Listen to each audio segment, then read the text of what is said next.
Kabar kehamilan Lesti Kejora mencuat, pengacara buka suara. Kabar kehamilan pedangdut Lesti Kejora kian kencang.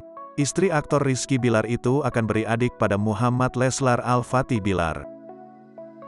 Benarkah kabar kehamilan kedua Lesti Kejora itu? Pengacaranya, Sandi Arifin buka suara. Diketahui, Lesti Kejora dan Rizky Bilar mulai memperlihatkan kebersamaan di hadapan publik. Padahal sebelumnya, pasangan Leslar itu sempat heboh KDRT yang berakhir damai. Lesti Kejora dikabarkan hamil anak kedua dari Rizky Bilar. Sayangnya, hingga kini tidak diketahui pasti dari mana kabar kehamilan kedua Lesti Kejora itu muncul. Meski begitu, kabar kehamilan tersebut telah terlanjur beredar luas.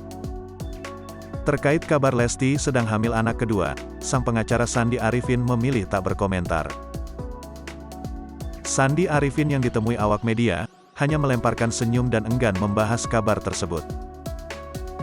Di samping itu, Sandi Arifin mengungkapkan komunikasinya dengan Lesti Kejora masih terjalin baik.